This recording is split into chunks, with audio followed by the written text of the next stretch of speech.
बिस्मिल्लाहिर्रहमानिर्रहीम। अस्सलामुअलैकुम। मैं रिज़ीन हैदर मज़हर हूँ और आप मेरा वीलॉग देख रहे हैं। नाज़रीन, इलेक्शन कमीशन ने बिल आखिर सुप्रीम कोर्ट के फैसले के बाद अपने हाथ खड़े कर लिए हैं और जो वो हुकूमत की बी टीम बने हुए थे उन्होंने ये फैसला कर लिया है आज इजलास में कि अब मजीद हुकूमत की कोई बात नहीं मानी जाएगी, क्योंकि अगर बात मानी गई तो आर्टिकल 157 और आर्टिकल 6 की तलवार इलेक्शन कमीशन और चीफ इलेक्शन कमिश्नर के ऊपर खास तौर पे जो मुंशी आला हैं उन पर भी लटकनी शुरू हो जाएगी। और इस हवाले से इजलास में और क्या क्या तय हुआ है वो तफसीलात आपके सामने रखनी है, लेकिन साथ ही साथ इस वीलॉग में मैंने नून लीग को एक और सरप्राइज देना है और आपने ये क्लिप नून लीग के जो हामी लोग हैं उन तक शेयर जरूर करना है कि वो भी एक दफा सुन ले और सुप्रीम कोर्ट के फैसले से उनको आफाका हो जाए। और अगर उन्हें बरनौल की जरूरत हो तो आपने थोड़ी सी बरनौल जो है वो उन तक जरूर पहुंचानी है, ताकि इस वीडियो को सुनने के बाद जहां जहां उनको आग लगे वो वहां पर बरनौल लगाकर आफाका हासिल कर सके। और फिर आखिर पर जो एतजाज एहसन ने आज नया कट्टा खोला है उस हवाले से कुछ तफसीलात आपके साथ शेयर करनी है, लेकिन इन तमाम तर तफसीलात से पहले दरखास्त करनी है कि चैनल को सब्सक्राइब करना मत भूलिएगा, बेल आइकन को भी दबा दीजिएगा ताकि मेरी आने वाली तमाम तर वीडियोस आप तक पहुंचती रहें और आपका और मेरा जो ये तस्वीर और आवाज की दुनिया का साथ है ये बरकरार रह सके। नाज़रीन, सुप्रीम कोर्ट ऑफ पाकिस्तान ने आज सुबह जो है वो फैसला दिया और उसके बाद हमने देखा कि चीजें तेजी से तब्दील होना शुरू हुई। फौरी तौर पर इलेक्शन कमीशन ने इजलास बुलाया, जो कि दरअसल इजलास इलेक्शन कमीशन ने नहीं, सुप्रीम कोर्ट ऑफ पाकिस्तान ने उन्हें कहा था बुलाने का। और उस इजलास में चीफ इलेक्शन कमिश्नर थे, चारों सूबों के उनके मेंबरान थे, बाकी टीम थी और उनकी जो लीगल टीम पूरी की पूरी है वो भी मौजूद थी। और उस इजलास में यह फैसला किया गया है कि अब मजीद नून लीग की बी टीम के तौर पर या पीडीएम की बी टीम के तौर पर आप कह लें कि काम नहीं किया जाएगा, लिहाजा अब मुशावरत की जाएगी गवर्नर के साथ।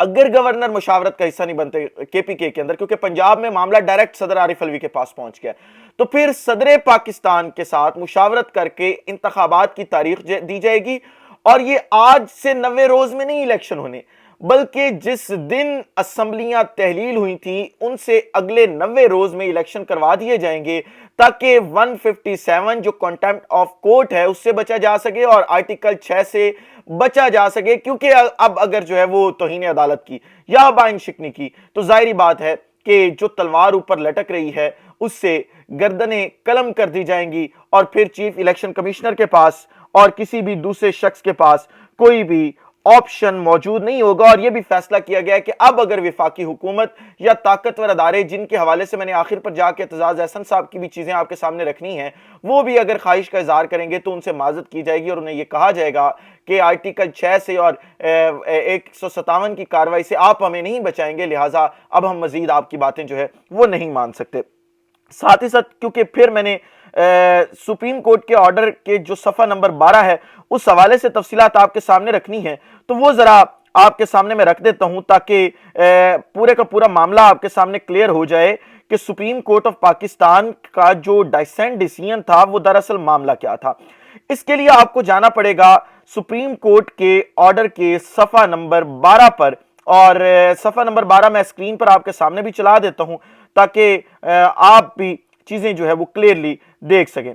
दरअसल ये मामला है सफा नंबर 9 से लेकर सफा नंबर 13 तक का, और असल में मसला पटवारियों का ये है, खासतौर पर नून लीग वाले जो हैं इनको ऑर्डर पढ़ने में दुश्वारी होती है या इनकी जो लीगल टीम है उसे दोबारा लॉ कॉलेज में दाखिला लेके देना पड़ेगा, क्योंकि जब जब ये ऑर्डर पढ़ते हैं ये बेवकूफ़ी कर जाते हैं। और आज भी इन्होंने सेम किया। आप जरा सफा नंबर 10 अपनी स्क्रीन पर देख रहे हैं, ये सफा नंबर 10 था। अब सफा नंबर 11 इस वक्त आपकी स्क्रीन पर है और इस पर पहली लाइन है जो नुक्ता नंबर 16 है उसकी, और उसके बाद आप देख रहे हैं कि 5 जजेस जो हैं उनके नीचे सिग्नेचर्स हुए हैं और उन सिग्नेचर्स के नीचे फिर चीफ जस्टिस ऑफ पाकिस्तान के सिग्नेचर्स हैं और उसके नीचे एक लाइन लिखी गई है कि नॉट अप्रूव्ड फॉर रिपोर्टिंग। अब ये जो ऊपर वाले इससे 10 सफ़े ऊपर हैं और 11वें सफ़े समेत ये वो ऑर्डर है सुप्रीम कोर्ट का जिससे पांचों जजेस जो हैं वो इत्तफाक कर रहे हैं, वो कह रहे हैं कि ये ऊपर वाले मामलात हम पांचों जजेस मिलकर फैसला दे रहे हैं, हम मिलकर ये डिसीजन दे रहे हैं और ये यूनानिमस डिसीजन है, इसके अंदर डाइसेंट कोई चीज नहीं है। लेकिन डाइसेंट की गेम इसके बाद शुरू होती है। अब मसला यहां पे आया, इन्होंने समझा कि शायद पूरे डिसीजन से दो जजेस ने डाइसेंट कर दिया है, लेकिन जजेस ने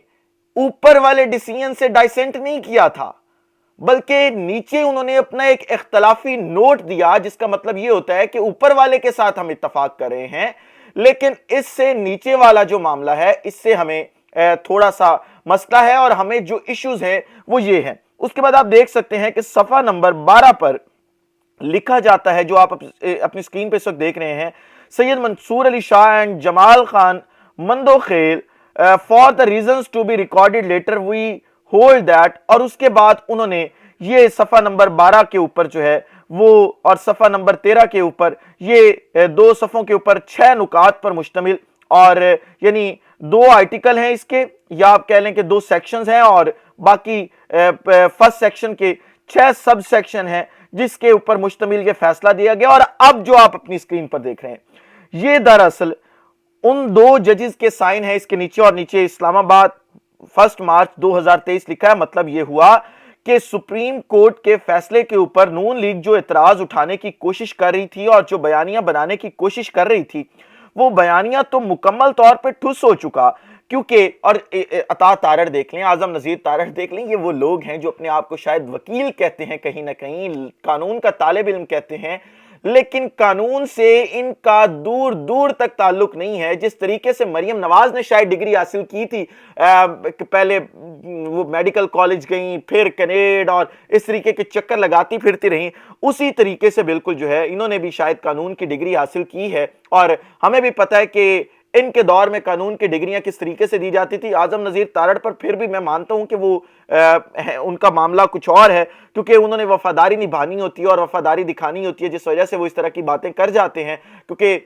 मफादात हैं, सेनेटरशिप मिलनी है, प्लॉट्स मिलने हैं, पता नहीं क्या क्या मफादात मिलने हैं उन्हें। लेकिन उनके बरक्स जो तारड़ साहब है, अता तारड़ साहब, क्या बात है उनकी, तो कानून से दूर दूर तक उस शख्स का कोई ताल्लुक नहीं है और हमेशा फैसले को ऐसे ही ट्रांसलेट करता है। और ऐसे ही अब ट्रांसलेट करने की और ट्विटर के ऊपर बयानियां बनाने की कोशिश की गई, लेकिन जो चीज है वो सामने मैंने आपके रख दी है। और अगर आप कोई इस चीज के ऊपर एतराज करते तो आपने उसको ये तमाम चीजें सुनानी जरूर हैं और चीजें उसके सामने रखते नहीं। आखिर पर एतजाज अहसन साहब के हवाले से बात कर लेते हैं। एतजाज अहसन साहब ने आज इस फैसले पर गुफ्तगू करते हुए कहा कि एक अच्छा फैसला आया है और सुप्रीम कोर्ट को ऐसा ही फैसला देना चाहिए था, लेकिन साथ जो उन्होंने बात की वो बात थोड़ी सी चुभी।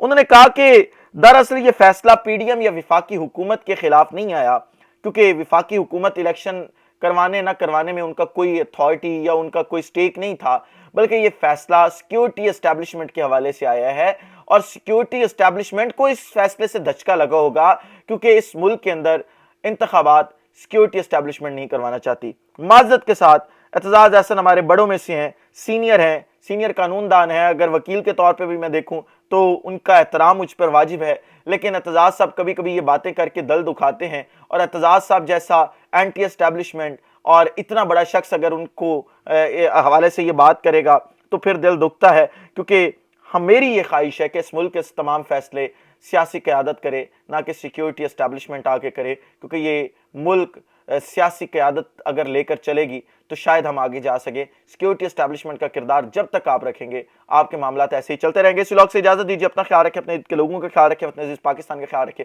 ऐसा पाकिस्तान का और आप तमाम लोगों का अल्लाह हामी नासिर हो। पाकिस्तान जिंदाबाद।